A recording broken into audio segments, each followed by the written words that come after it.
गोपीनगर का गांव बहुत ही अमीर है। यहाँ के लोग सिर्फ अपने काम से मतलब रखते हैं। ऐसे ही लोगों को मतलबी कहा जाता है।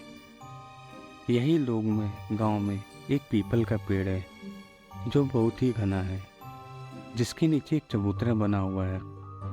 सब लोग हंसी खुशी रहते थे। लेकिन एक दिन भिखारन बुढ़िया भीख मांगते हुए गोपीनगर पहुंच जाती है। वो मोहन के दरवाजे पर जाती है और भीख मांगती है। बेटा, कुछ खाने को दो, भूख लगी है। भगवान आपको और धन देगा। मोहन, सुबह सुबह भीख मांगने कौन आता है? काम पर जाने के समय। जाओ, आगे जाओ, अभी मैं काम पे जा रहा हूँ। बाहर की आवाज़ सुनकर अंदर से कमला बाहर आई।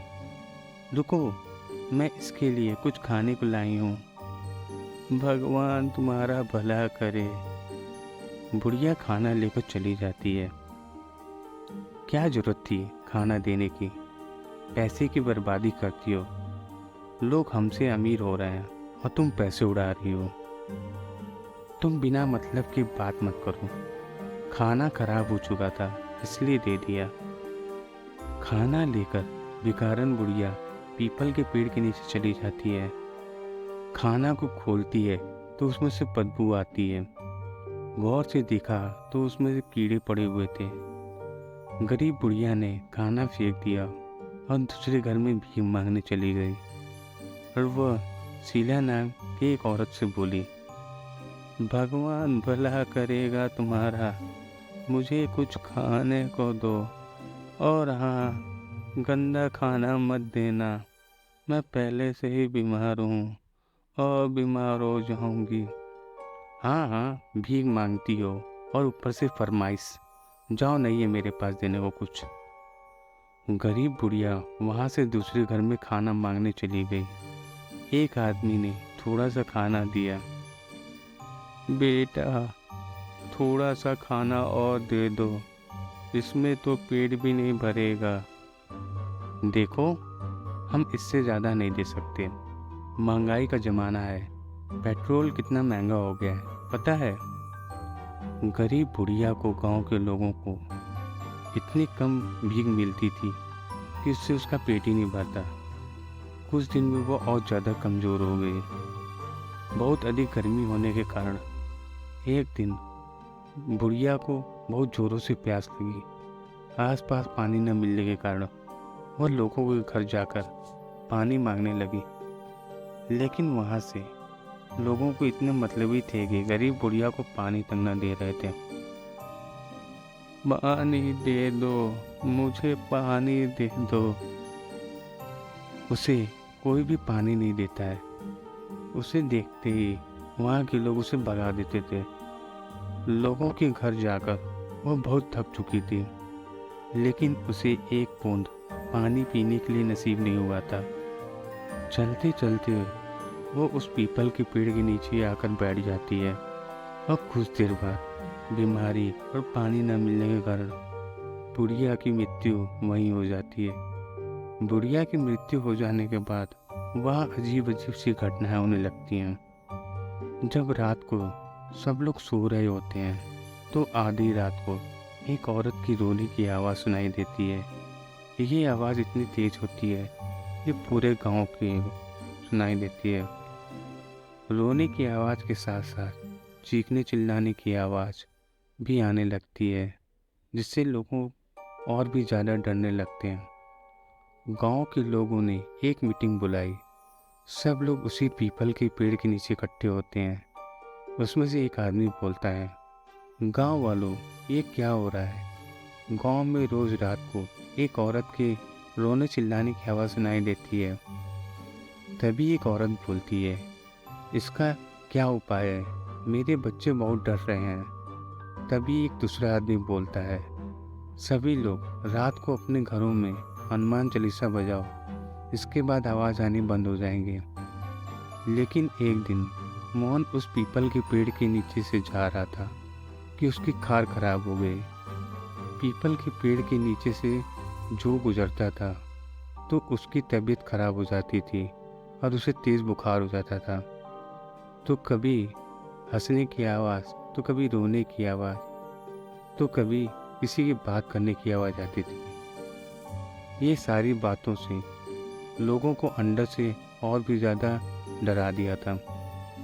एक दिन अचानक गांव में पीपल के पेड़ के पास रहने वाला एक व्यक्ति कुछ दिनों से लापता हो चुका था। सुबह उस व्यक्ति के मृत शरीर पीपल के पेड़ के नीचे लटका हुआ मिला। इस बात से गांव वालों को और भी ज़्यादा डरा दिया था।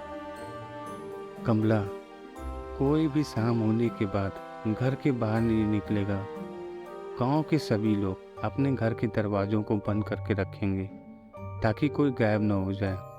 मोहन, और उस पीपल के नीचे तुम भूल कभी न जाना। भूत रहता है, उससे कुछ भी हो सकता है। तभी कमला और मोहन के बच्चे बोलते हैं, ठीक है, हम लोग यहीं रहेंगे। बच्चे चादर ओढ़कर सो जाते हैं। पूरे गांव के लोग बहुत डरे हुए थे। कोई भी घर से बाहर नहीं निकलता है। पूरे गांव में मानो मातम पसरा हुआ है।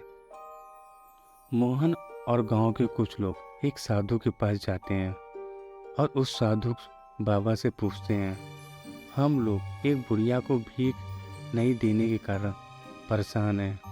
वो भूख और प्यास से मर गई है।